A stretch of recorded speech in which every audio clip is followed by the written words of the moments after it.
So one of the questions I'm often asked is, what do we do when we've got a director who's underperforming? And of course, underperformance can happen in a few ways. Firstly, it might be that you've got a director who's not attending board meetings or they're not preparing properly. And that means that the discussion at board level is impeded by the lack of contribution and the workload isn't shared.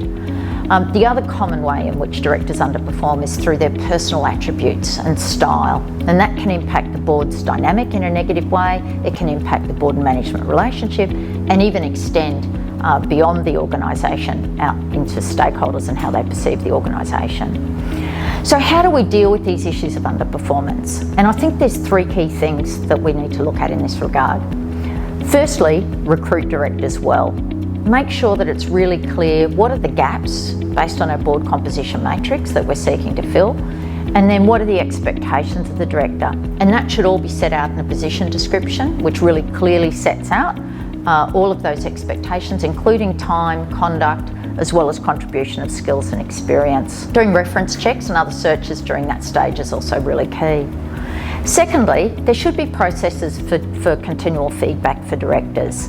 And the chair, as the leader of the board, should really be addressing any performance issues as they arise, and that's either because the chair's seen them or another director has brought that to the chair's attention. In addition, it's good to have an annual process of feedback on director performance. That can be as simple as the chair having a one-on-one discussion with each director on matters including their performance, their tenure, their views on the operation of the board, or their professional development needs. It can extend right out to a self and peer appraisal process where each director provides feedback on each other. The third way in which we look at performance issues is the way we actually want to avoid, and that is when none of those other avenues have worked and we need to remove a director.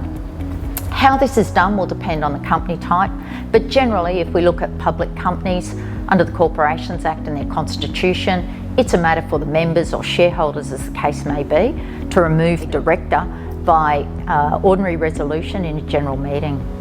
This is a highly undesirable situation. At this point, it's public knowledge. We've got the reputation of the director and the reputation of the organisation at stake.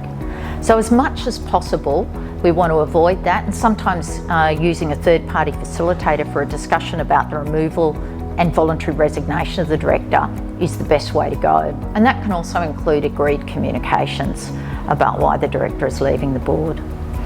Of course, some of the trickier issues with underperformance can be what happens when the chair is the one who's underperforming. And in these cases, the deputy chair or another nominated director really needs to step up and needs to run the processes that I've outlined. So hopefully there's some good information there on how to deal with underperforming directors.